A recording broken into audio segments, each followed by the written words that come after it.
All right, folks. Hello, hello, hello, hello, hello.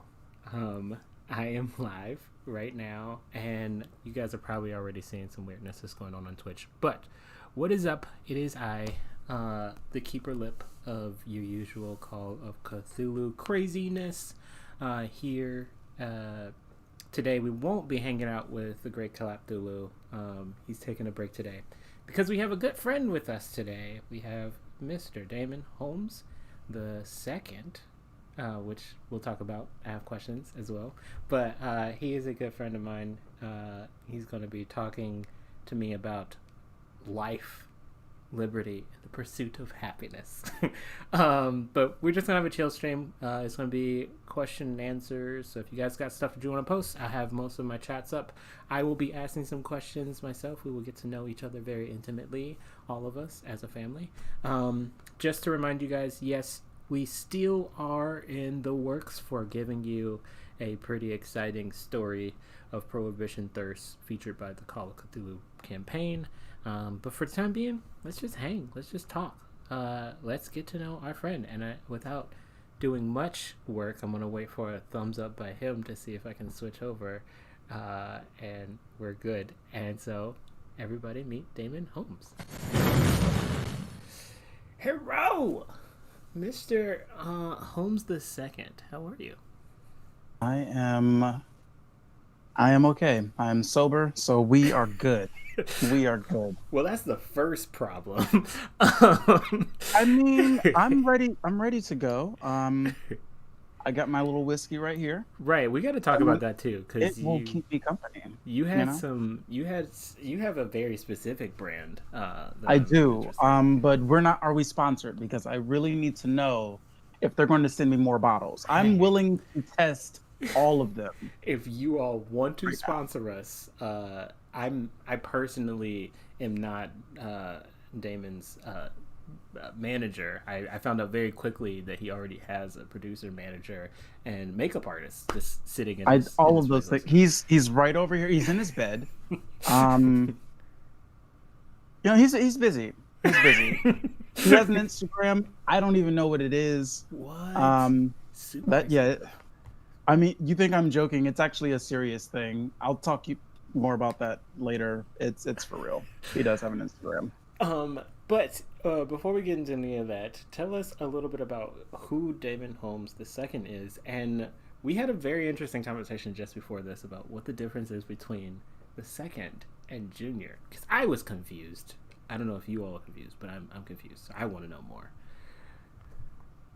So I am me, and that is it. That's all I have. The I come end. from a Thank you all large for joining family. us. I come from a large family. I have six sisters. I love them all dearly. I am the third born. What else can I share? I'm from Detroit originally. I was living there a majority of my life, and I decided to pack up and move to Vegas. I lived there for 7 years. I'm back in the Midwest, and I really don't know why, but I'm here. I'm here. My family is not far away. I'm the only one currently living in Illinois. Hmm. I enjoy alcoholic beverages, um, adult wine, adult grape juice, whatever, all of those things. Adult wine. I prefer Adult kids wine. grape juice actually. Kids You wine is my know, favorite. if it's white grape juice, yes. Yes. Yes, that sparkly stuff on New Year's. Chef's No, kiss. no, just like regular white grape juice. You take that and like a little milagro, and like it is. That's another question I was going to ask too. Are we doing So, like a? We can do a full thing about alcoholic drinks, and I'm here for it. So yes to that as well. But before that, you mentioned that Holmes, the name itself, yes, is a family name from England. Did you do the 23andMe? Do you know like the whole that background and is everything? that's on the itinerary to get done. I've talked it over with my sisters, and we're like, there's seven of us. Like we don't need to do seven different 23s and me. So let's all put in, and then we can like figure out.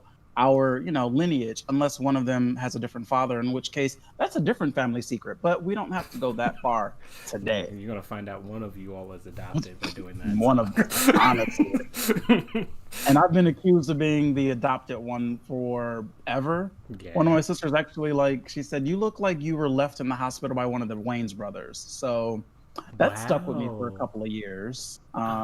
At least that's a compliment. You got Dave. You got the Wayans. You got a family that's very popular. I was told that I was found in a trash can, and the cops showed up while my mom had me in her arms, so she was forced to keep me, because then they would have thought that she was throwing me away.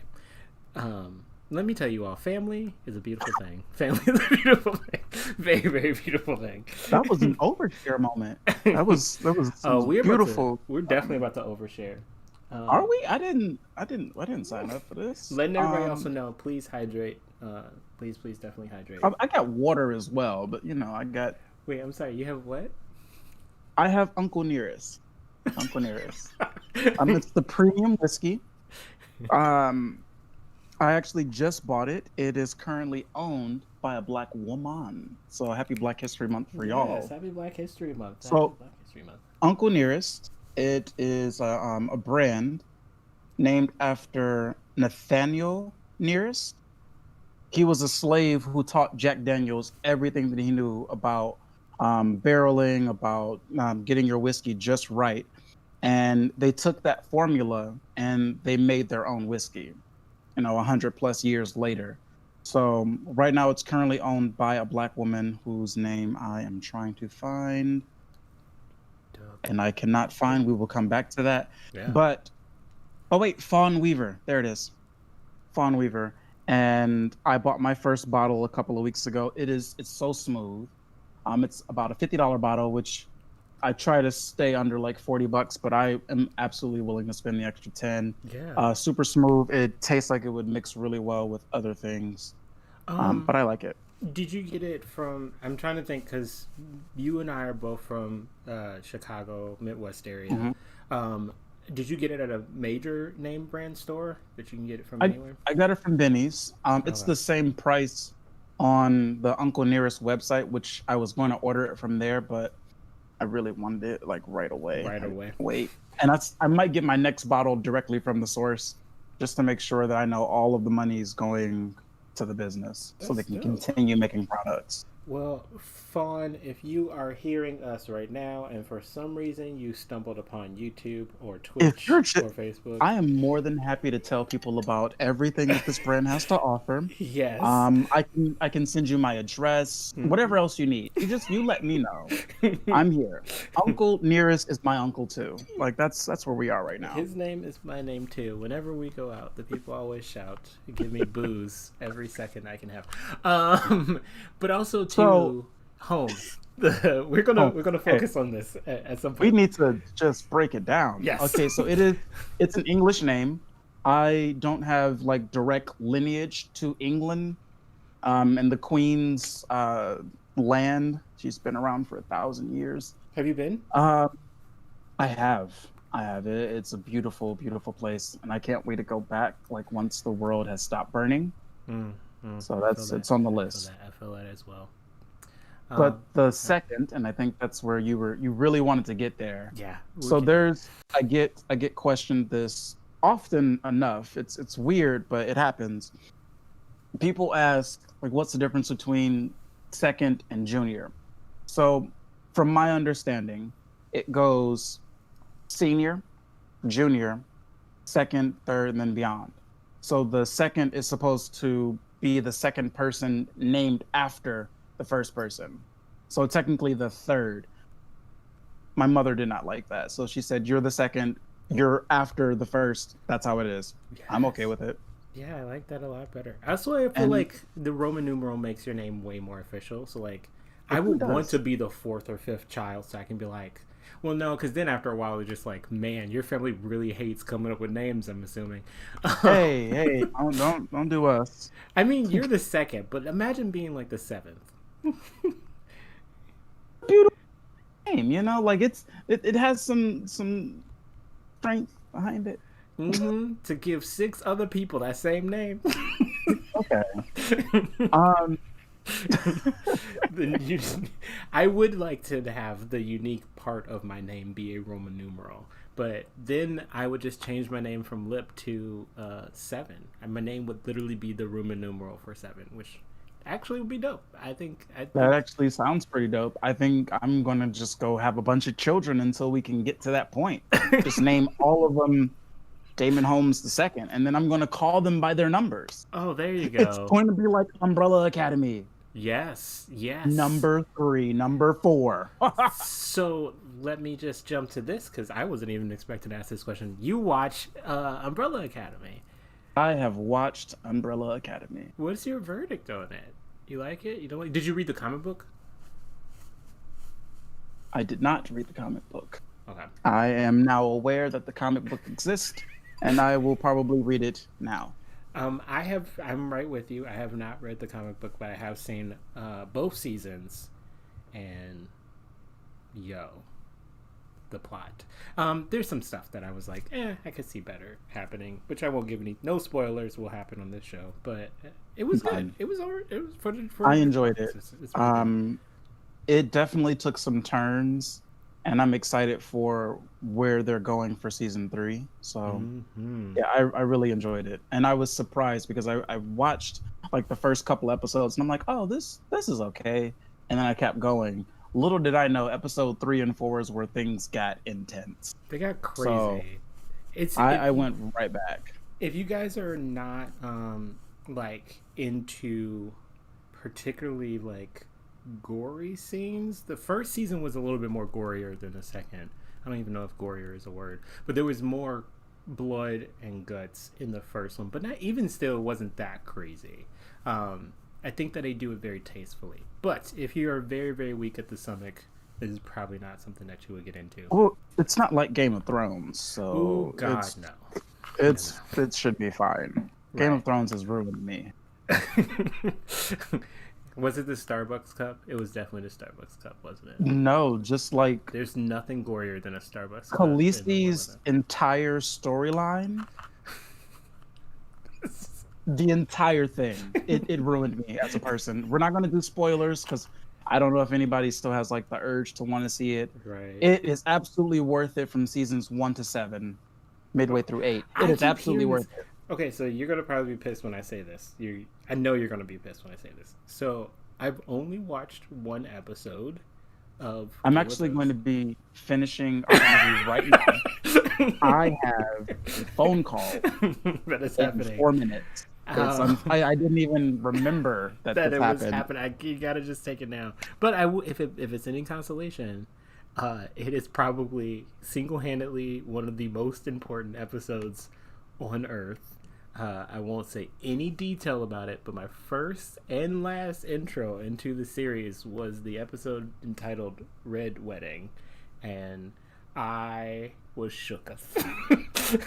It's not the same at all, because I was like, oh cool, this is what this is. And if you go back and rewatch the show, you're going to be so mad. You're going to be so mad. I was mad because watching it, and it's no secret they kill off your favorite characters. It happens. Like they'll give you a storyline. They'll be like, here you go. Here's this beautiful arc, and then they have like development and growth, and then head comes off. So they do this often, and then you think that everybody's safe, and they're not. They're not. There's even like this thing that I saw years ago. I was like, oh, there's 4 main characters in the same room. We're good. We're good for this scene. They don't care about your feelings. They don't. They'll take your favorite character. I've noticed that that's happened a lot with TV shows right now. They're doing what they can to really just jack up your sense of safety, if at all possible. You know what? I'm so silly. I'm so sorry to cut the middle of this conversation, my own sentence in half. But have you watched any of Lovecraft Country? I've asked this to everybody who I've interviewed so far. Have you seen any episode of Lovecraft Country? I have seen snippets, and I am very excited to watch the entire series, but I need to sign up for HBO Max. Also, if HBO Max wants to sponsor me and send me a free code, that would be great. I am here to start influencing, okay? I I know y'all got a lot of shows and a lot of movies. I'm here for it. So you know.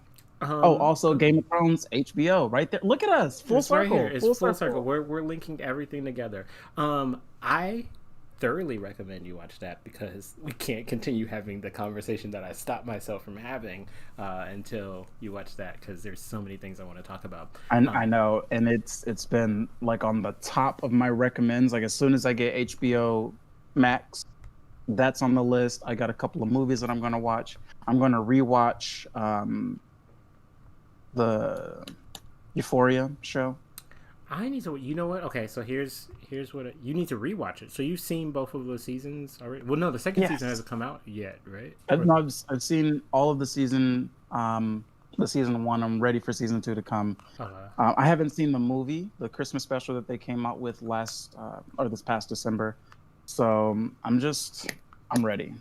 I was mentioning this to a friend, and I'm sorry for folks who, just so you guys can know already, I will be having more of these interviews with a bunch of folks showing up. I probably will be airing them on Tuesday. Honestly, I'm going to be real with everybody. It's a lot of work editing, and I don't know if you guys see this right now. We just got a beautiful captioning system set up. It looks great. I'm actually pretty proud of it. This is working way better than what I had with some of the other interviewers, so I have to go back with some of the other videos, listen to the entire interview that we did, and then transpose the conversation. So that's going to take a while, but be on the lookout for that. We're going to interview some of the cast members from the show, as well as some pretty cool historians. We got some external folks. We had the art stream with Ross Peters. If you get a chance, Damon, you should check it out. It's some really cool cartoon art. Which also reminds me too, I'm going to bounce around a lot today, but Damon, No, do you believe in tarot?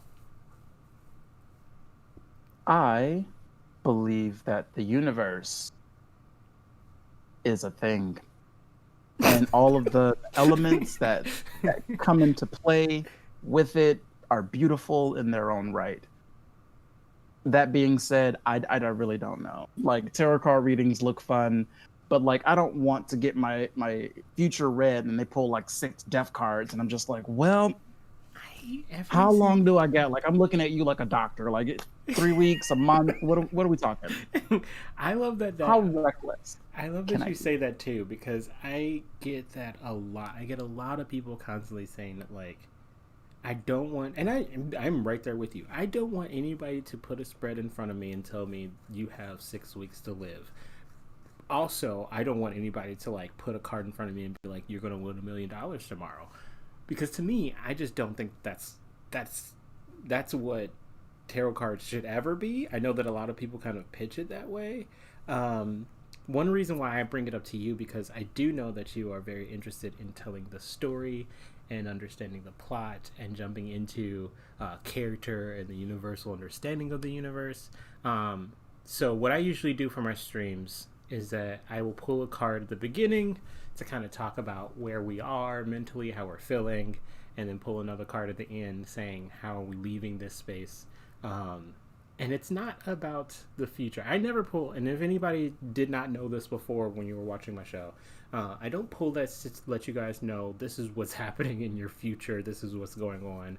It's generally understanding, like you were saying, the connection of the universe. Right now, obviously, without even pulling a card, you know, the world is a little bit in recovery from a In lot. peril? In peril. There's a lot of stuff happening right now. But what usually I pull the cards for is just kind of touching the pulse of society, of life, and just saying like, is there something I can be thinking about now? Is there something I can be focusing on now? Is there something happening inside me that I need to understand? Just for like mental health reasons. I always believe that you can take action for yourself now. You can take listening for yourself now. And the cards are usually just characters. I'm getting ahead of myself. Do you know anything about Siddhartha, Buddha, the heroic tale? Are you familiar with any of those things? Not too familiar now. Um, a little education. I'm not gonna go real hardcore. There's not gonna be a blackboard behind me. It won't be any of that. But the heroic tale. If anybody watches famous stuff like Game of Thrones or Harry Potter or any sort of heroic tale that you can think of, there's always different stages and archetypes. So there's the hero that leaves home. There's a wise man that teaches them. There's the best buddy that stands as a good sidekick. There's the love interests. There's all these kind of like stereotypical things. The idea that like in Star Wars, Skywalker has to die and go to the underworld and like learn a lot in death to be reborn and then come back and defeat the enemy. All this stuff connects to a universal story. We're all telling our own heroic tale. We're the heroes of our own story. So these cards are just taking that out and just explaining it in a way where it's like, I may be a hero I may be the protagonist in my plot right now, but I can look at the rest of the universe and pull cards to kind of see how I can fit in the world's picture. So how do I fit into the major story of everybody else?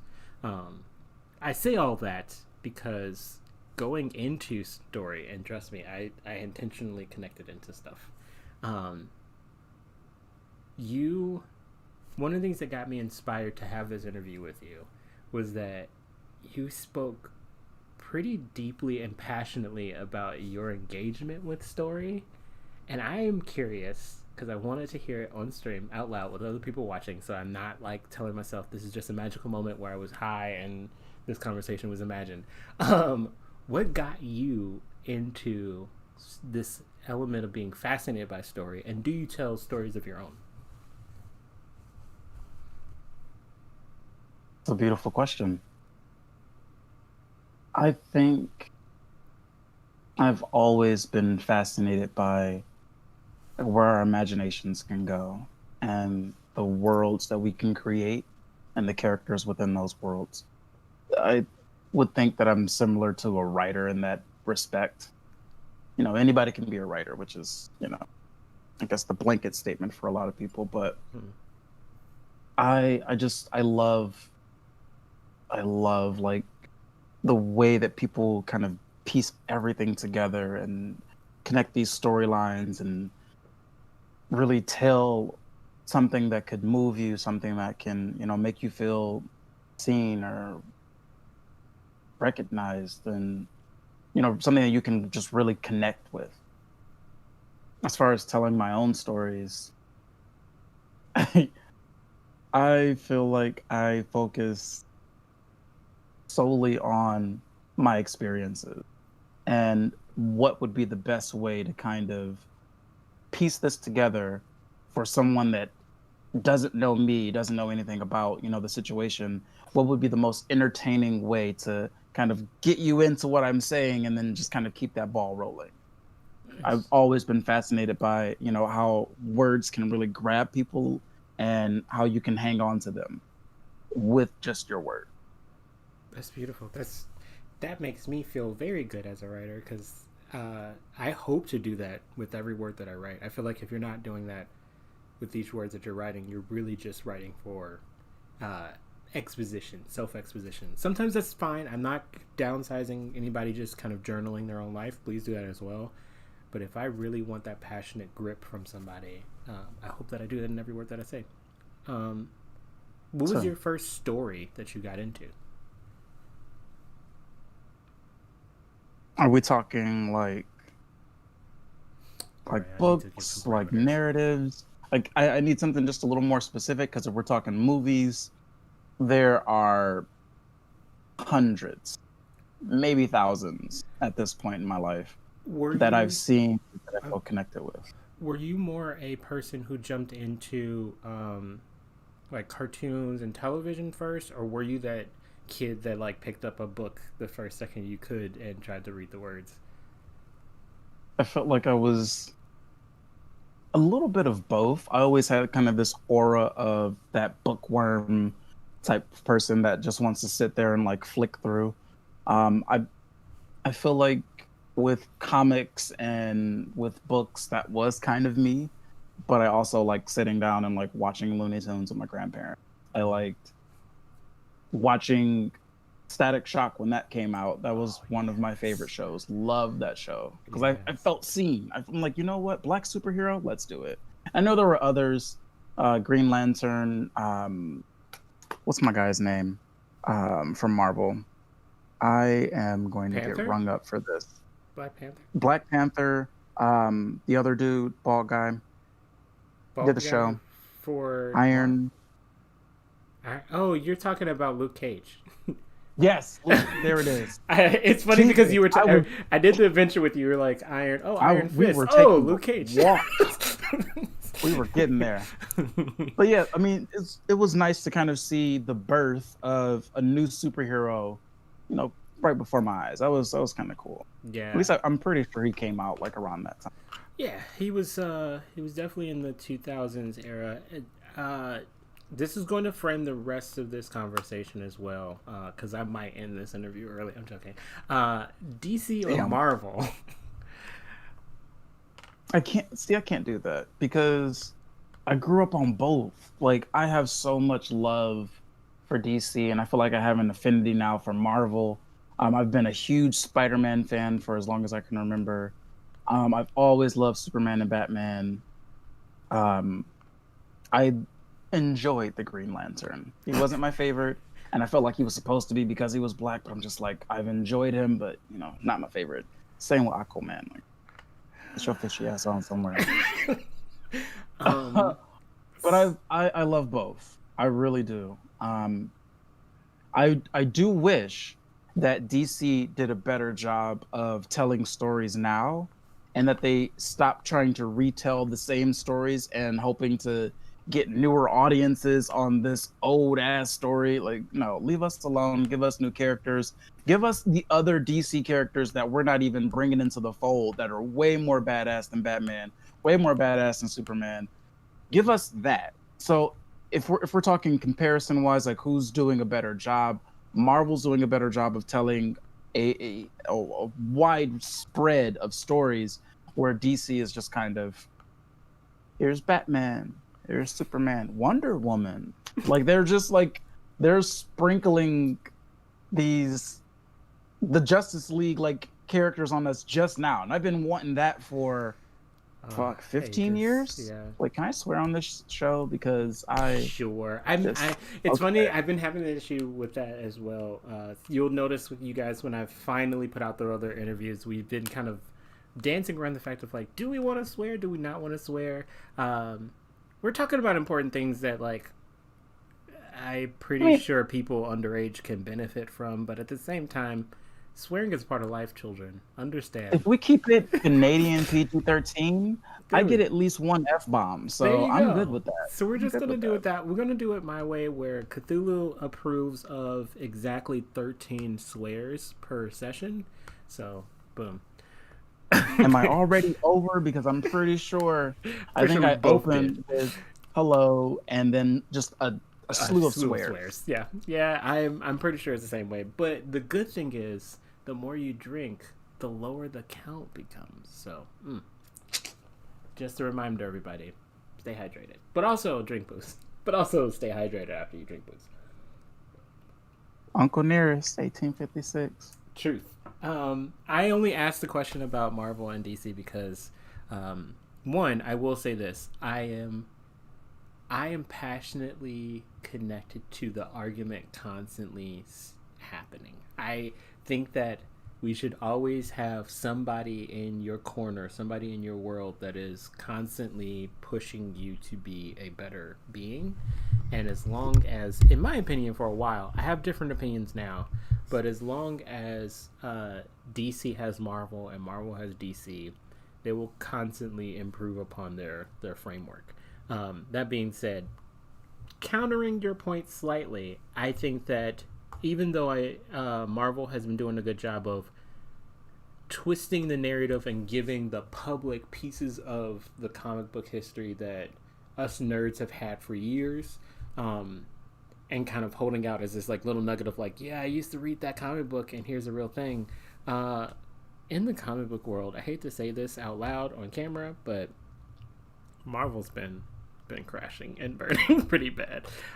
There's been some problematic character work where, to your same point, a lot of the same material. Let's just tell the same story with different people. Let's bring back this character, except it's not this character. It's a woman version of this character, or it's a black person of this character. It is oddly like the daughter of the son of the daughter of the son of this character, which I'm just like, we really don't need that many children being superheroes like that. But maybe this generation does. I am clearly showing my age by saying that, but I don't personally follow DC as much. I played the game. What was that game? I'm pretty sure you remember. It was like a fighting game. It's not even that old either. Street Fighter versus Capcom, Mortal Kombat. It was a part of Mortal Kombat compendium. It's Injustice. Yeah, Injustice 1 and 2. I did play that. You've not played Injustice? Have you? I have. Okay. I have, but I was enjoying my drink mentally for a second there. I will say it's a definitely amazing game, mostly because Mortal Kombat does a really good job of like fighting games in their own right. Yeah. But also, I got most of the characters in there. I knew all the famous hitters. I knew Aquaman. I knew the Flash, Wonder Woman, Superman, Batman. But then they start getting into some like obscure people like Killer Frost, who I've never heard of. That one dude who's like on a bike and he looks evil. I don't know if you guys remember, but there was like Injustice, and then like when you purchased Injustice within like the first week of it coming out, you got the magician chick that could do magic tricks, and then there was this like one dude who looked like he had a rough night, but you play with them in that way. I was playing a lot of those characters, and I just was like, DC just does too much in my opinion. I just feel like they give you these characters that are larger than life that becomes very hard to connect with. And I already know that there are people, at least on my Facebook friend list, who are avid DC people, and I will continue having that argument with you until the day that I die. But DC just doesn't do it for me. It just doesn't do it for me. But Batman is great. Batman is phenomenal, and I can't pull the torch to that. Needs to just do better. Like that's all I'll give it. Yeah. They just need to do better. And they've not been doing so well with like the adaptations to film. That's where Marvel has them beat, and that's where a lot of people kind of see that value. Yeah. It's unfair. It really is, because the people that are in charge are giving us crap. Yeah. They are. Yeah. And they have been for quite some time, and we just kind of sit there and eat it up. I stopped after the Dark Knight series. I'm like, this was perfectly done in my view. Yeah, it was. As perfect as it can get for a comic book adaptation. Yeah. And I thought that Christian Bale was a really good Batman. But after that, they're just kind of Superman, Batman, Superman, Batman, Wonder Woman. You mean to tell me that you don't like Ben Affleck as Batman? Who? I don't know her.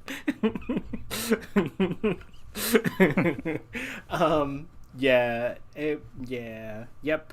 I completely agree. I thought Suicide Squad was an interesting concept of a movie. We don't stop. We don't talk about that movie. We don't talk. It gave us, you have to admit, it gave us Margot Robbie, and we cannot deny Margot Robbie. Margot Robbie has came in like a full force actress in this universe. Although you know what, I can say this. That's like saying the Wolverine movie gave us Gambit.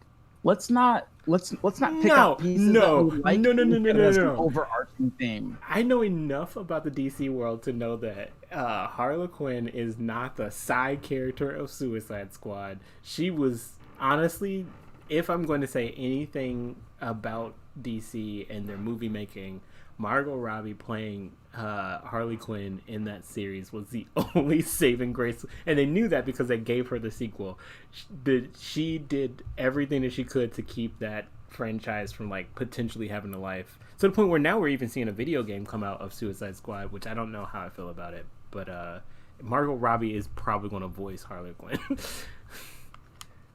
She made that character, and in the Wolverine movie, the fact that you even mentioned Gambit made me upset because I still have not gotten my Gambit movie that I've been waiting for years. We're not gonna get it. We're never gonna Gambit get was it. one of my favorite characters. Yes. Favorites. There's tons of mutants, and I'm aware that there are some that are way stronger than him, and sure, Oh yeah, absolutely. great. Yeah. But like I was waiting for like Gambit to just come through and throw some spades at you and like slice you up. And they did him so fucking dirty, so effing dirty. Uh-oh, Cthulhu grows stronger. I should also tell you, because I didn't give you the I think it did tell you a little bit about the history of Cthulhu. Anybody who's listening to me, you're probably wondering, wait, isn't it Cthulhu? I don't know her, but the Lord and Savior that I follow is the Great Cthulhu and the thickness that is within. Cthulhu is a going term amongst me and my dear friends that are on stream. You can check them out. I shout them out. Try to shout them out at least once every stream. But Luna Chibi Fox has some merch you can check out. We got King Zane. We got tons of folks. I'm very excited because Damon got a chance to meet a handful of them on Discord. So definitely check out their streams on Twitch. They will be playing games. They goof around. And they're just all around great people. But we all kind of came up with this term of Cthulhu after watching Lovecraft Country. And man, if I don't tell you anything else about the show, I will say only one thing. And the thickness. That's all we will say about that until you watch it. That's all we will say until I am caught up. And then we're going to come back because you already know, everybody completely already understands. Damon will be making a return soon, and we will be having a part 2 of this chaotic stream because there's 101 things I want to talk about. Going back, I'm scared of all of the things that we've already covered so far. Yeah, we've hit some good stuff, but I want to get back to you. You said that you've lived in Michigan and Vegas and here in Chicago. Which would you say? And I'm not taking any biases. I've actually been to all 3 locations. I don't know where in Michigan you say. We don't have to say out loud. But Detroit. Right. You did say that. I haven't been to Detroit, but I did go pretty close to there. I was traveling. I've been through a lot of places in Michigan. And I will say it's a very beautiful state all around. Every time I'm over there, I feel like it's a very chill, laid-back place, except for when it's not. We'll get into that at another time. But between Michigan, Chicago, and Vegas, Detroit, I guess, Chicago and Vegas, which would you say was your ideal living situation?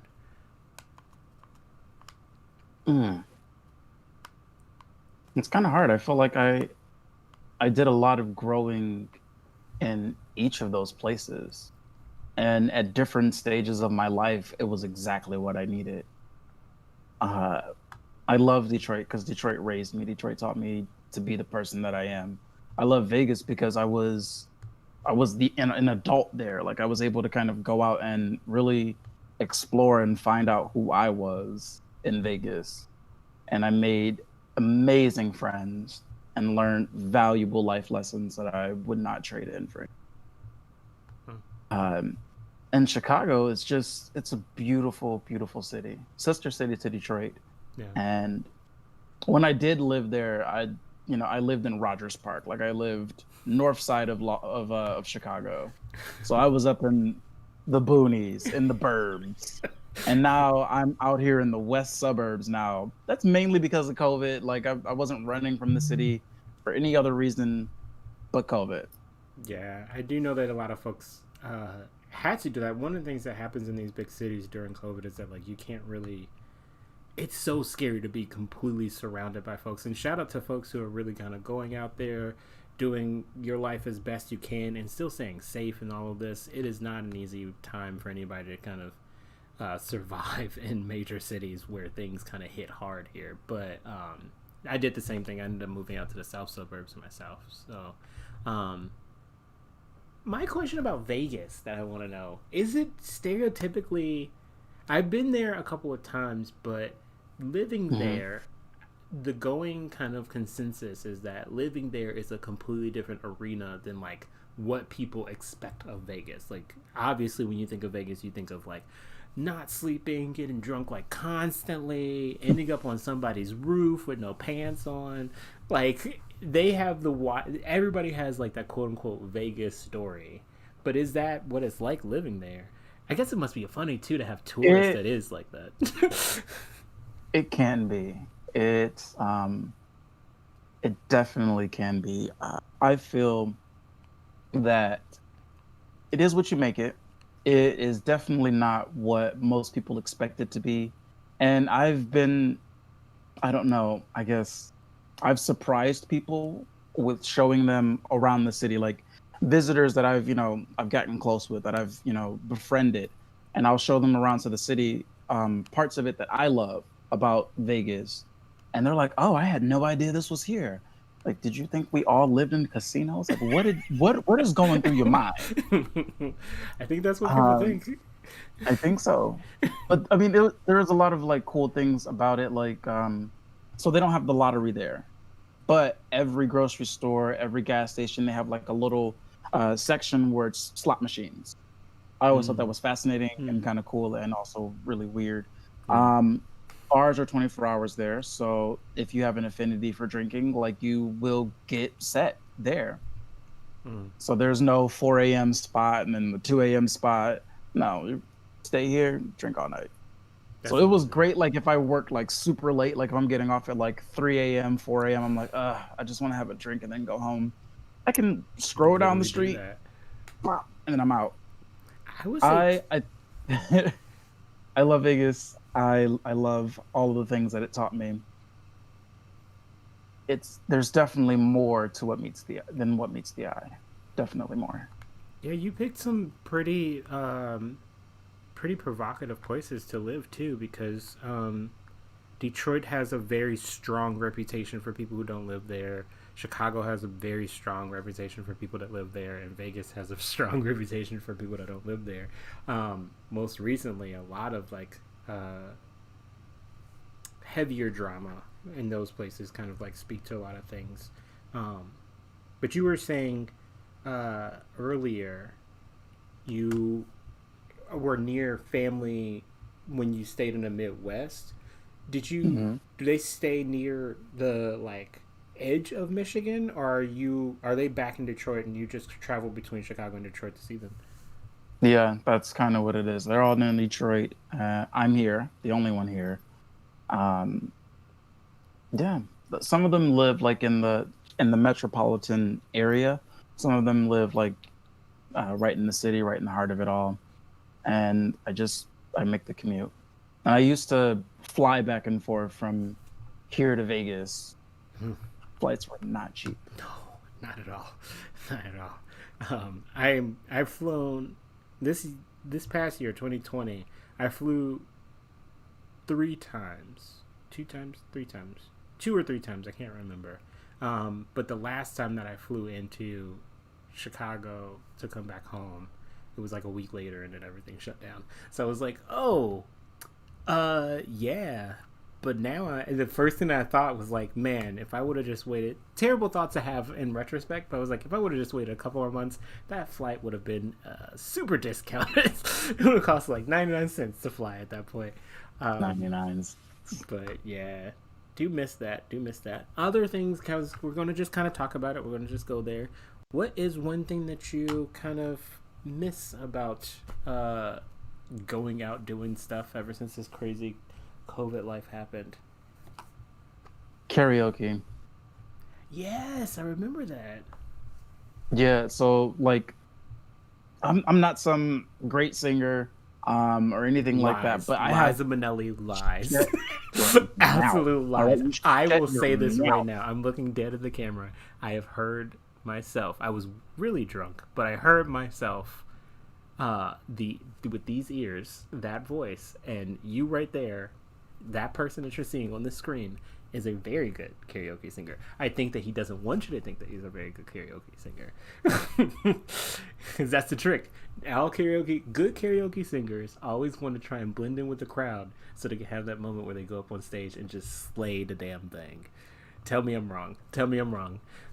No, you are wrong. 104% wrong all the way. Uh-huh, uh-huh. I feel like I'm okay because when I get on stage, I'm having a good time. I'm having fun. And then there's somebody else that'll come up and they'll just like sing like they got an album coming out tomorrow. Like they're here to promote. Like, no, I am just here to sing this Patti LaBelle song.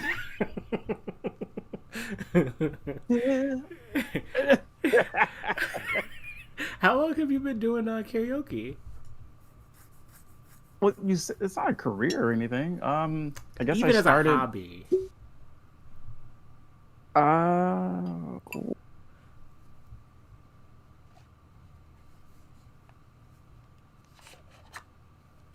14 years. Oh, honey, that's more than a hobby. That's a lifestyle at that point.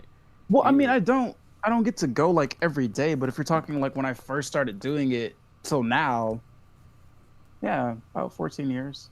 man, I I will definitely That's say there's a lot of people in life that do not have the commitment or engagement into any social engagement to that level. So one, kudos to you for doing probably the most, at least for me, one of the most vulnerable activities is going up on stage and attempting to sing a song that at least one person in the audience probably knows better than you do. And this is coming from somebody who I used to do professional lip syncing drag and got paid for it. And even that was rough because I was going up on stage lip syncing some of the I made the worst decisions for songs to pick. Never choose any Patty song to do on stage because there will always be somebody in the audience that's like, I'm clocking you on those words. You don't know those words. But yeah, or Whitney. Don't get no, up and never attempt to do do Whitney. Whitney. No, Don't because do you that. can't hit the high note in the way that they need you to. It's just yeah. So I would definitely say kudos to you for jumping into that. I miss karaoke. Um, I miss going to the bar, and I think those two things are connected. So I feel like I'm a recluse. Like I enjoy kind of like my privacy, my space, my quiet time. I love all of those things. But I also feel like I like to pick and choose when I get to go out. And having that taken away from me makes me feel like a toddler. So I'm just like I want to throw a tantrum, but who cares? Like who really cares? So the karaoke thing I think was is big, especially my entire time in Chicago. Like I'm that was how I made friends. I didn't know but more than like maybe five people here, if that. So I went out and I would sing songs and I would befriend people. It's nice. Better that than the dating apps because that's a different story. We don't have to do that right now. Um, or what other methods? Going to the bar sometimes would work out. I will say like in Rogers Park there was a pretty good community there, and a lot of times I would go to the karaoke nights at the the bars that they had in the area, and it'd be like the same people there every time, and it would feel almost like a little community, and it felt great knowing that like I see this person here at the bar, I'm going to see them at the grocery store, I'm going to see them walking at the lake. It felt like a little community within the city, and I think that's why I love it so much. And if I could go back to the city, when I go back to the city, if I go back to the city, Rogers Park is definitely at the top of my list. It's interesting for those of you guys who are not from Chicago. Rogers Park it's not away from the city at all. It's further from like downtown heart. It's a bit of a travel from there, but there's still like uptown. I used to stay in Edgewater. It seems like that was still a booming part of the city as well. You get Boys Town, which is not too far away from that either. Um, I used to love being in Edgewater myself, living on my own, because the community there, like you're saying, just the art community in general. I would be able to walk down the street and there's like Oh a whole yeah. gallery just open. And I was like, oh, dope. I'll just walk in, get to know folks. The person that was living next door to me, I'm not going to belabor the point too much, but I was staying in an apartment where my door was less than secure, which was scary. I had a very fun night in Boys Town and came home to pass out on my bed, and I forgot to lock the door behind me. But usually it's one of those doors where it closes itself, and there's like a Did you latch to hold it. did you forget to close it too? No, I walked in. The thing is, one of the things I liked about my front door is that it closes itself. The weight of it always closes the door. Okay. And the latch usually latches, and what happens is if the door is closed and clicked, then one, people just think it's a closed door. I usually look up and I see the little button thing and just press it in and turn the key latch, and I'm locked in for the night. However, I was so exhausted that I passed out. I was half asleep, and then I heard somebody laughing behind me, and I turned around, and it was like three, four people walking into my apartment. And I was like, hello. And they were like, wait, this is not room 13. I was like, nope, that's next door. So the woman who was leading the group into the room, she was like, I don't know why I thought this was my room or how this door opened. We had a good laugh about it. She closed the door. I locked it. I was safe. Nobody got harmed. But the next day, I found out that when we were in the mail room, very awkward conversation the next day. Um, but she was just like, yeah, I do this like graffiti art across Edgewater area, and so she started pointing out some of the stuff that she was doing. And after a while, she got commissioned for a mural, and she invited me to go see the opening of the mural. So I was just like, that area, that community is just really dope because you get to just pick up on things and go to places, and I do miss that too, just being able to just kind of pick up and go random Sunday morning. You're just like, let's just get out the house and go somewhere and just walk down Andersonville and just see what they have in the shops or whatever. Jump on the red line, the Oh my god. 141. Yes, that 151 that goes literally all the way down Lakeshore Drive. World's longest bus ride downtown, but it is definitely worth it. But yeah, I do miss a lot of that stuff. And it's even harder for me because I just like you, I left the city altogether, so I'm super self. I'm just about on the highway before you leave out to go into Indiana. I can walk to Indiana from my house. So I am very far away from the city. Um, but I do miss that a lot. Um, Same. those are good times. You know what? Since we're here and since you want to throw me under the bus, Uh what is your favorite blackout or like going out story oh. living in the What? city? Yeah, we're gonna do that. I saw a turn. I'm taking it. You're Blinkers taking were this. on. This is a very I intense did. question too. Um, my Oof. favorite blackout story. I have a lot. Oh God, I have a lot. Jesus Christ, I have a lot. That says a lot about me if I have a lot. I will say I was 21 years old, and it was my first time going out with my college buddies into Boys Town. It was my like introduction into Boys Town. Um, we went to this place. I don't think it's open anymore, but it was a place called Tees. Shout out to Tees if you guys are still out, because it was one of the coolest places. And one of the things that you and I were talking about is like, um, gay clubs are fine for what they are, and um, culturally, like black joints in Chicago are fine for what they are. But there's something very unique and very beautiful about going to a lesbian bar, which at the time, in my mind, it's so hard to find in Chicago. But this place, Tees, was the best because it was like I went there and everybody had this like crazy cool energy. It was my 21st, and I was like already prepared that people were gonna like look at me like I'm some idiot or some like noob. But I got completely. We played darts, and then the idea was like whatever shot you missed, the number that your opponent tossed, you had to take that many shots.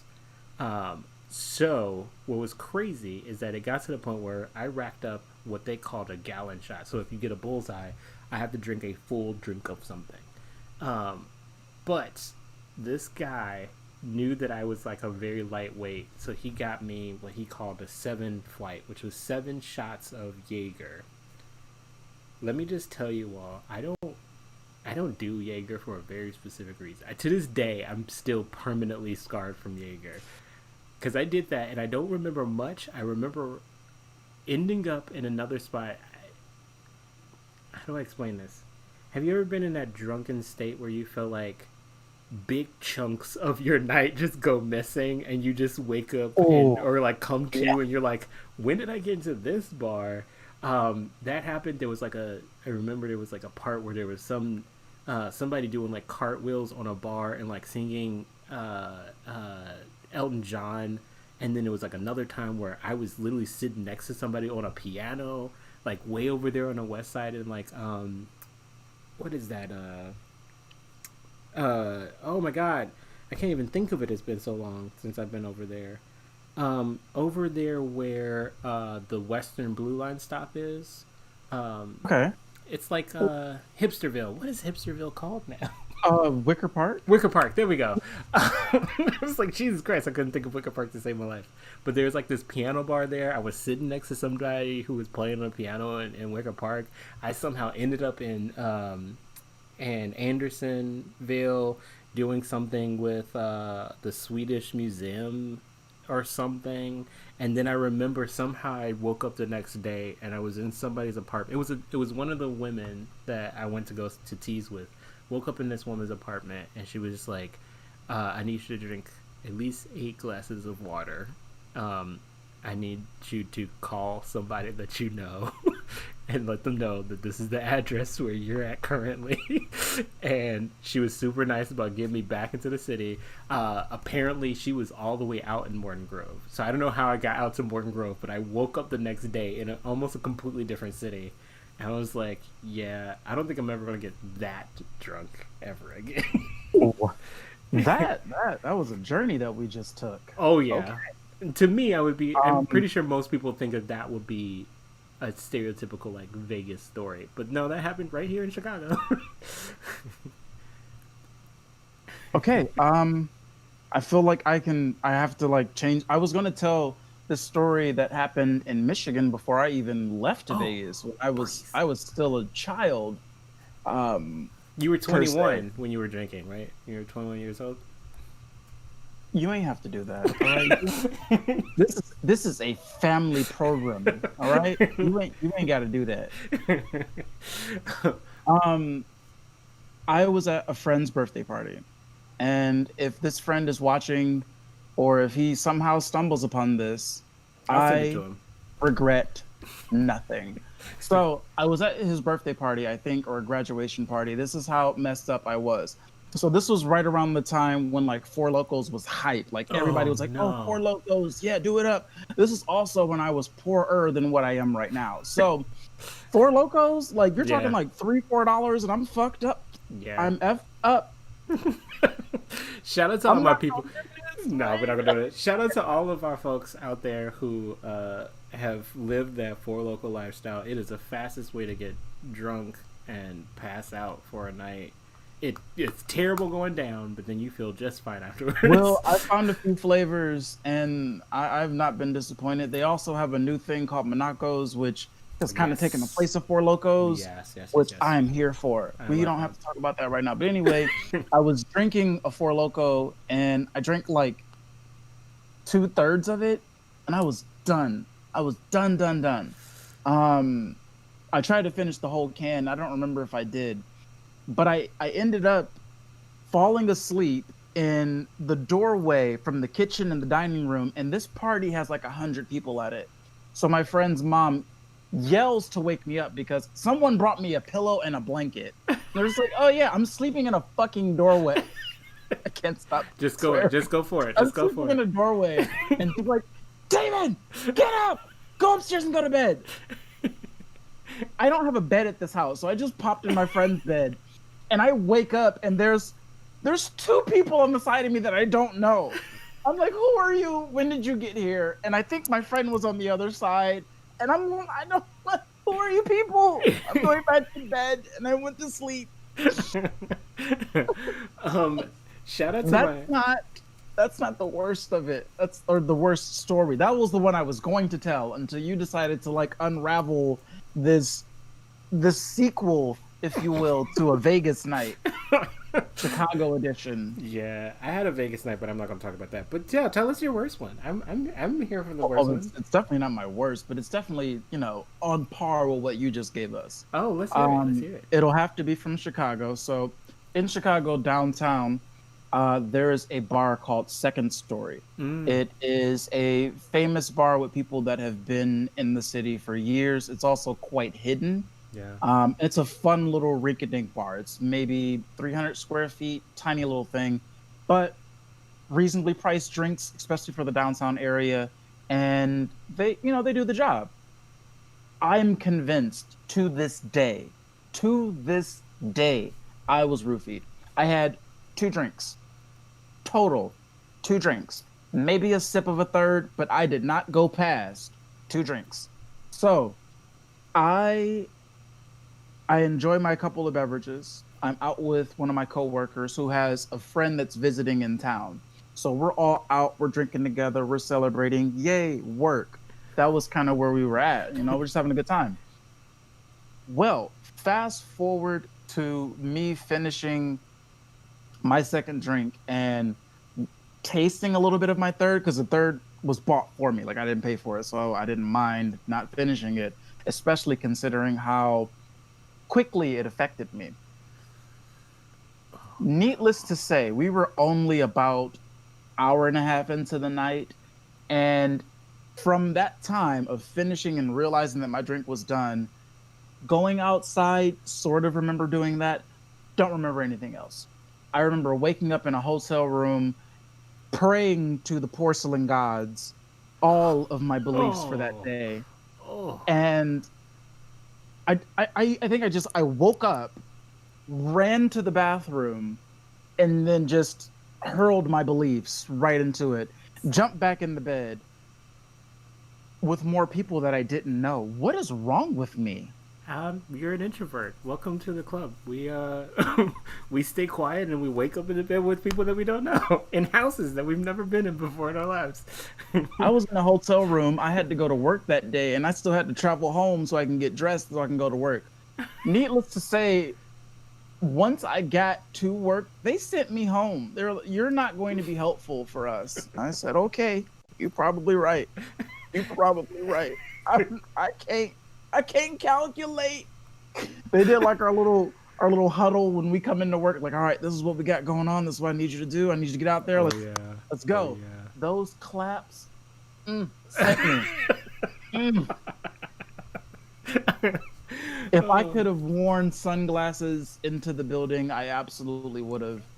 oh I man. couldn't stand up straight, and I mean, I'm trying not to like over exaggerate this. The entire time at my post, I'm sitting here leaning inward on my keyboard. Mm. My manager walks up to me, "Damon, how are you? Are you okay? You don't look like you're well." I'm like, I'm fine. I'm fine. Are you okay? Apparently, and I shower very thoroughly. Apparently, I still reeked Mm, of beverages, and I'm like, well, mm. I didn't drink while I was at work, so I don't know how to help you. Mm. And I'm very fortunate to like have created and like foster the relationships that I did with the people that I work with, because that I would have fired me. Like, Oh get out of man. here, go. You're done. Don't come back. I definitely feel that. Shout out to all of those uh, what we used to call weekend warriors who would show up to that Monday day shift. And you know what? I definitely did. I was definitely the one that showed up in sunglasses. As a matter of fact, we did have the same situation of like group as a group effort. The entire staff was going to go out and party one Sunday. I think it was like the end of, I'm not going to say where I worked because I don't think that's appropriate. But the type of work that we were doing, we were coming at like the end of a term period and everything was done. And we're just like, we got everything done. Audits were done. We're good. We're going to go out and celebrate that Sunday. Everybody came back that Monday. And it was like Sunglasses City. We had that same powwow in the morning, but it was the weirdest powwow ever because we sat there and everybody was just mumbling. It was just like the quietest conversation in a room full of people ever.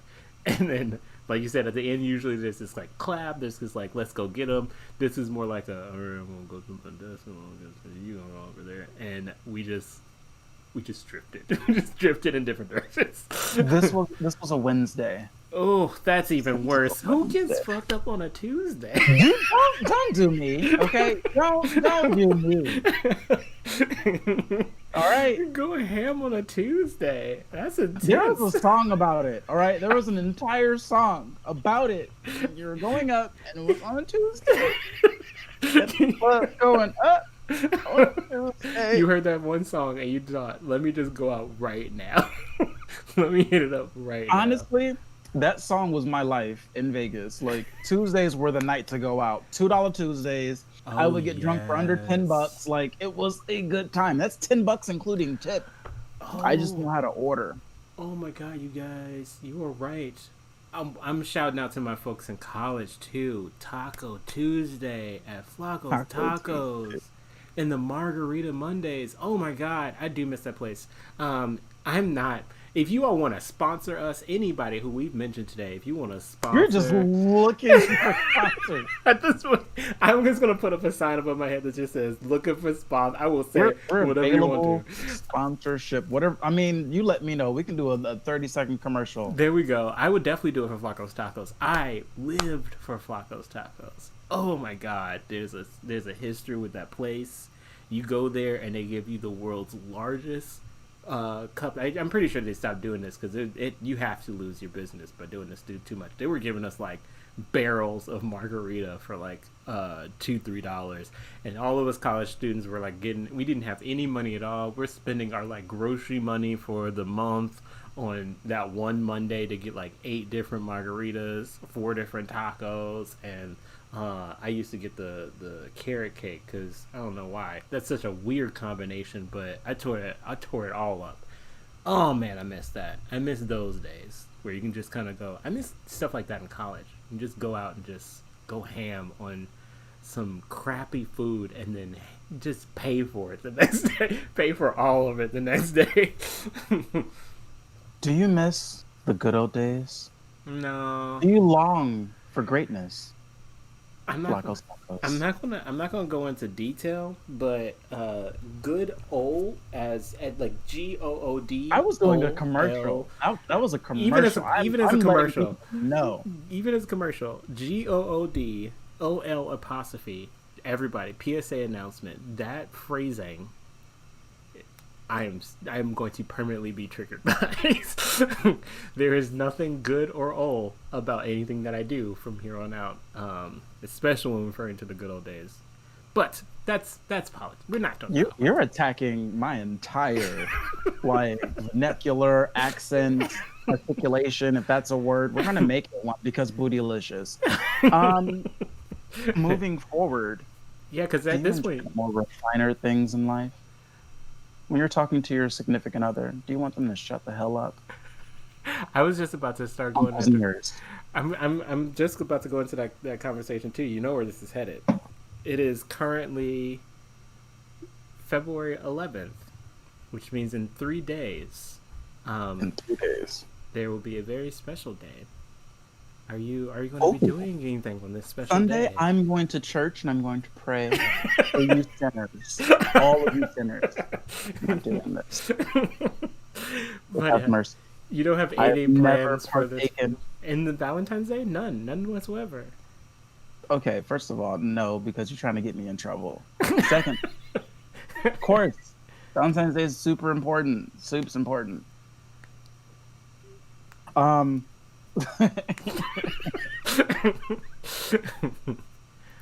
so I am this year working on creating new traditions. I am someone who enjoys kind of, creating my own thing. To give you a little bit of background, I celebrate Kwanzaa. It is something that was created here in this country from Black Americans in the 50s. I am a vegan, which unrelated but sort of related because I'm getting there. Um, I enjoy kind of putting my own spin on things. So I'm trying to do Valentine's on a day that isn't Valentine's Day. And I'm trying to kind of redefine it while also acknowledging that it exists and that it's okay to celebrate it. So I have I'm still ironing out the kinks, but I'm working on it. I'm working on it. This is not my first Valentine, even though I feel like it has been because I've not been in a relationship on Valentine's Day in over 10 years. Mm, mm. I'm also not like a person that like goes from relationship to relationship to relationship. I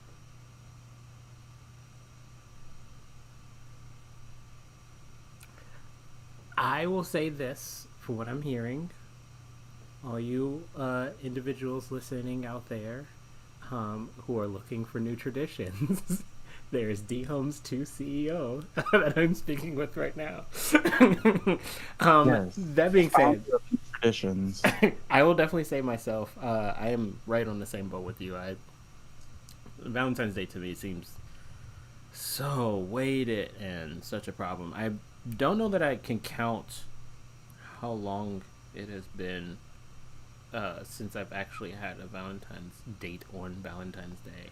Um, but I will definitely say I am always surprisingly single. Even in a long term relationship, I'm always surprisingly single on Valentine's Day and then in a relationship after Valentine's Day. But last year, and this is going a very like abstract direction, but I do want Okay. to ask your opinions in the event that you have shared this experience yourself. Last year, I created a new tradition for myself as well. Okay. I did celebrate Valentine's Day, but I celebrated Valentine's Day with a very special date. A very, very special date. I went to New Orleans and I Oh, fell in love with a city. And I don't know if you've ever had this experience, but from the day that we started hanging out and just kind of like, I'm just going to have a little drink here at this bar and then we're going to like hang out and then I'll go into this Airbnb and you can hang out with me there. It turned to a whole week of just me learning so much about that city and feeling so intrinsically connected to how beautiful it is. I don't know if you've ever to been to Vegas, clarify, to New Orleans yourself. you're speaking of falling in love and dating the city on Valentine's Day and not a person. Okay. Absolutely. Because I was ready for a slight plot twist. I'm like, oh, Night Shyamalan's coming on. Well, that's the surprise. The Ready. surprise is that there is no surprise. I literally went to that place, and the music, the food, the location, just everything around it was absolutely stunning. I have you been to New Orleans? Have you experienced it at Yet, all? Oh not man, yet. I will this, you when the world stops burning. that is true too. One of the things I tried to promise myself too is I was like, yeah, I'm gonna definitely go back next year, and then boom, world catches on fire. Quite literally too, like literally as we were coming back, it caught on fire. I Or was like, Australia. girl, Australia, California, um, the California was capital, mainly due to people that were trying to tell them, "Oh my God, I'm this having like a the boy or a baby. girl. I Yeah, don't really know." I don't know why that's the voice, but that's the voice. you like oddly went into Australia, then a little bit of England, kind of I had mean, some German, a little Jamaican there too. wow, you're just slapping all that on me. You're working on like mayo. Yes, What a very male thing to do. but Happy no. Black History Month. Happy Black History Month to everybody. It is a great place to be. It really is. It is definitely an awesome place to jump into, and the culture and the history and the people, man. The people when you go there. I don't know what to say about them now because COVID changes folks. But I will say when I was there, the folks that I met, the small interactions just felt very different. You actually can. I was going to ask you about this with Vegas and the Middle East, the Midwest. West. Wow. Um, with your experiences of living in Vegas and living outside of the Midwest and living in the Midwest, do you feel like the stereotypes that we have as Midwesterners, that like Midwestern hospitality, exist wherever you go? Like exists within you, Yeah, like wherever you. when you do you feel like people can clock your Detroitisms, or even the fact that you're a Midwesterner wherever you go? They usually get me on Midwest or like East Coast. Like Hmm. they know that I'm not from there. That Hmm. was always the thing. Like they knew. Um, my accent sounds weird for a lot of people when I code switch in this tone that I'm using right now. It sounds very much like a what have I gotten? Cincinnati or not Cincinnati, Connecticut. I don't even know what people from Connecticut sound like, but that's what I sound like. Huh. I've gotten Minnesota a couple of times, don't you know? And I really feel like they knew that I didn't belong there. Because a lot of the people from the West Coast, they have an air about them and kind of an identity based solely on the people that they know. Mm. So it's like, oh yeah, well I'm Veronica and I've done things for Jennifer. Jennifer who, girl. Anything low. What are you doing? So there's a lot of that out there and I hate it. I hate that energy and it's always bothered me. Always. And I think that's a large portion of the reason why I'm just like, you know what? It was time to come back home. Come back to this. I'm Yeah. also I'm pretty aggressive and I'm pretty in your face when I need to be. So I was a bit intimidating for Huh. them. I'm gonna have to ask this question very flat out. Oh God. Was that a race thing? Was it a race thing that was causing that? I think it was a little bit of both because there were other black people that I worked with, at different locations, different places. And they weren't as aggressive as me, but they were definitely a, like firm, not even aggressive, because I feel like aggressive like sets the tone that we were trying to be like, um, you know, some sort of like fighting stance that we were trying to attack people. We were just firm in our beliefs, Hmm. and I felt like I would get it just a little bit harder, solely because not only was I firm in what I believe, I also had like those Midwestern kind of upbringings and teachings, and that was me. That molded the person that you see before you. So they Yeah. would come at me from different angles, like, oh, well, it's not a black and white thing or a black and Hispanic thing because And I don't want to dive too deep into it because this month is about celebrating and but I think it definitely, for me at least, it was a little bit of both. It was a little bit of both. Yeah. That's the Yeah. complicated thing about it, identity is that intersectionality is a thing, and we don't talk about it. We definitely don't talk about it enough. Um, but that's crazy. It's interesting because I did myself pick that you did have a Midwestern energy about you, but Hey, what it was interesting is that when you said that you lived in Vegas, my headcanon was like, I don't know what you can't. I can't even explain why I had to stop. But when you like, yeah, I lived in Vegas. In my head, it was just like that explains it. Now, what it is, uh, I don't know. I mean, I don't know what South Side of the you live in, but I can get there in like 20 minutes. You ain't said nothing. Miguel, get the keys. Get the keys, baby. We about to go. He ain't paying me no mind. He looked at me and said, "The hell." he's like you're still on my clock. You're still on my watch. You're done when I say you're done. Did you think I was getting up? Because I'm not moving. I'm so sorry, Father. You've already Like mentioned him that's enough. I think that it's time for our people to see the cute one, to see the cutest one. come here, my child. He's literally walking like he such a diva. Oh my god. Yeah, yeah. Just for a second. Just for a second. Say hello Oh, hello. and Oh my goodbye. god. He doesn't like being held for too long unless it's like intentional. I found that smaller dogs definitely are more of a boss. They know exactly what they want when they want it. Don't you dare. The bigger kind of like dopier, lovable dog. All dogs are lovable. I will definitely say this. All dogs have capability. Every living creature has capable of love. I just find that big I dogs will mean, jump in your arms. They will say, pick me up. They will say, leave me. And I think it's because they know they're probably like 8 times my weight and height. And they know that I'm trying to lift up a horse with my like scrawny ass arms. well, it's But also probably been a long time since they've been held like Yeah. that. Like a lot of bigger dogs haven't been held or picked up or carried since they were puppies. And they kind of miss that feeling. Whereas the little ones are just like, if you don't put my hands down, Leave me alone.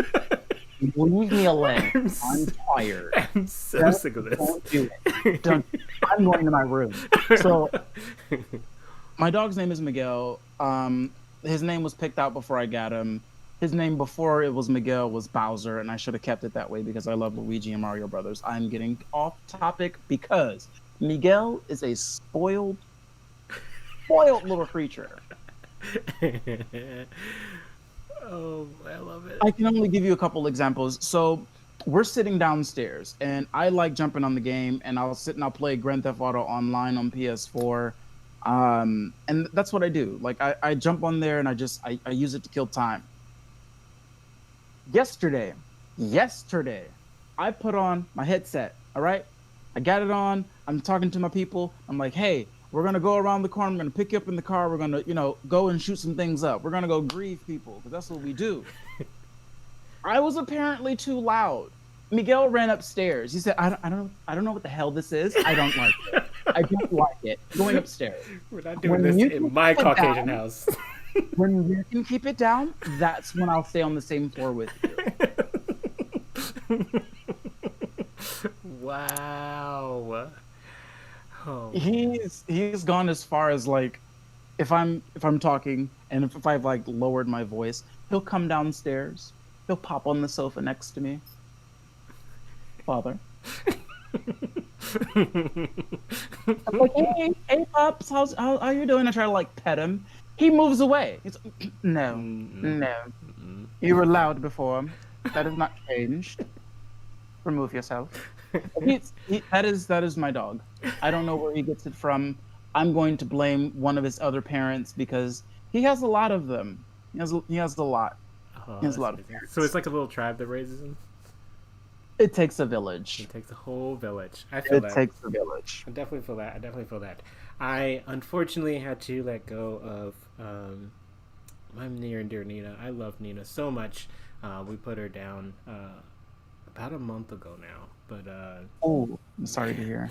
Yeah, but I would definitely say this. I love animals. I love animals to death. I love kitties. I love dogs. I'm not going to put you that I torture because I couldn't answer that question myself. I love them both equally. There's things that you get from either one that are not the same.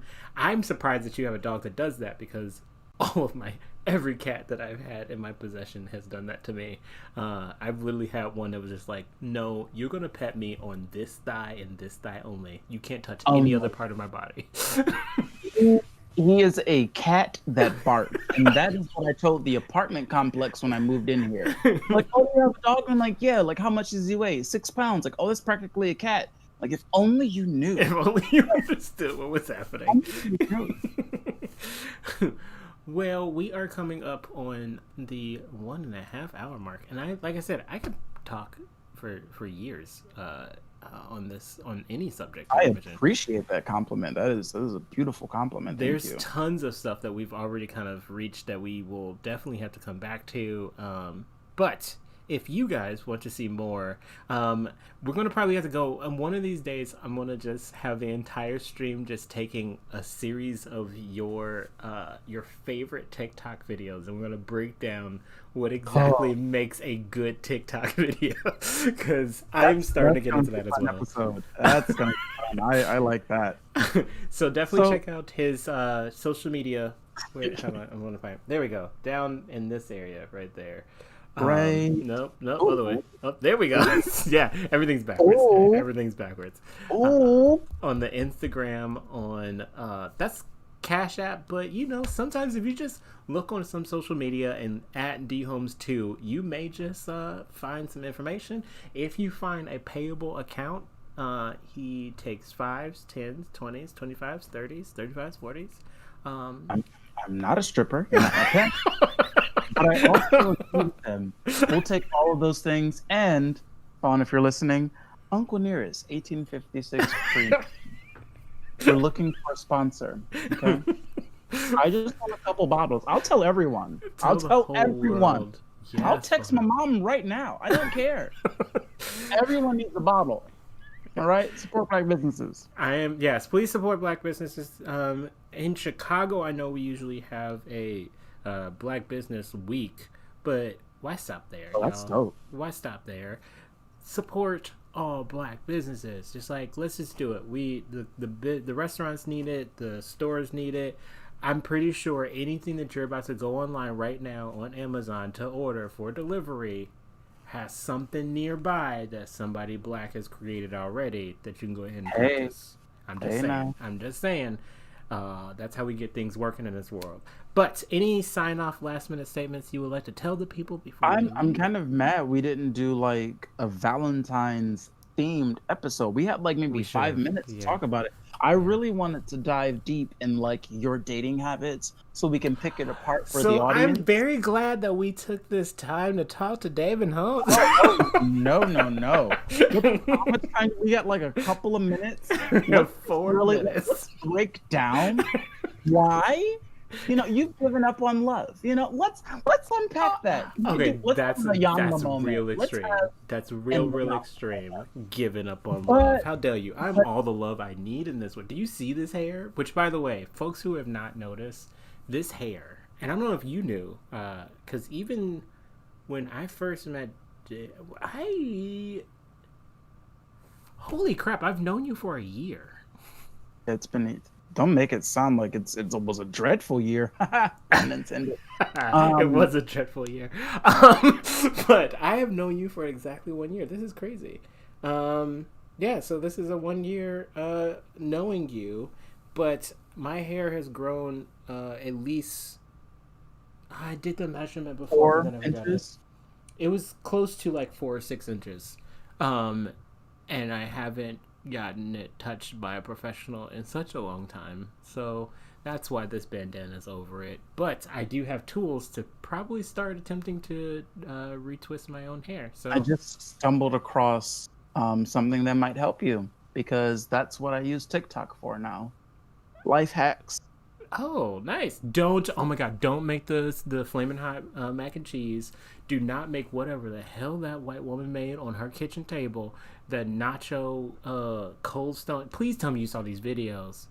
Oh no. See, so what we're gonna do is, as soon as I get off this video with you all, with Damon Holmes, we are going to pull up this TikTok so you all can also go and look for this as well.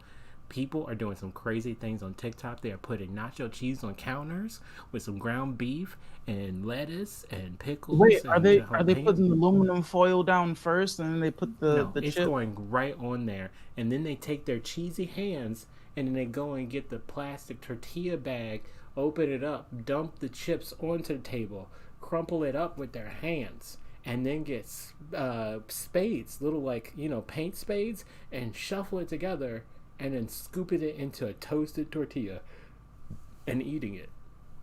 Why do suburban Americans ruin everything? Everything. I'm looking at you, I don't want to say. Yeah. What did you do, Marsha? Oh, she knows what she did. We don't have to talk about what Marsha did. She knows what she did. They ruin everything, though. Everything. It is weird. I want to show you the video. As a matter of fact, as soon as I hit the off in stream, I'm sending you that video right now. Anyway, you all will definitely be able to follow him on social media. You can hit him up. We will definitely have you back on our show. When is my next episode? Like, I'll be on tomorrow if you need me. Like, I don't. I will be continuing to do. We did this interview today, folks, but we'll be jumping back probably tomorrow to just do some gaming streams. If you want to just muse my ear and distract me from trying to slay the dragon and save the princess while I play whatever. Are we going? We do like a Twitch with some GTA too, because I'll get on that. I don't have GTA myself, but I can definitely get it. There's a Target right down the street. They have PlayStation 4s there. You pick up one of those little bad boys, get you a Grand Theft Auto Online. I just said support black-owned businesses, and last I checked, down the street from me, nobody got it. As a matter of fact, I will definitely say they probably do have a GTA. You can make your character black. Like, there's options. You're choosing violence today, sir. Oh my god. Violence.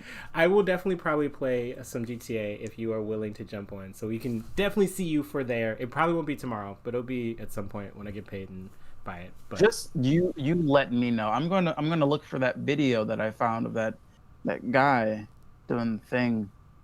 Help you out. yes, But yeah, I'm available in these locations. We are looking to expand this thing right here. the brand, the D Holmes II CEO brand. We'll I definitely do it. really like. We'll definitely we'll have to do it. This just has to happen now. Thank you all for joining us. Take care of yourself. Please hydrate, support Black-owned businesses, breathe, know that you have control over everything you're doing in life. You just have to give yourself the time. This is your keeper lip. This is Damon Holmes, and you've been Clap by Clap Thulu. Y'all have a nice night. Bye.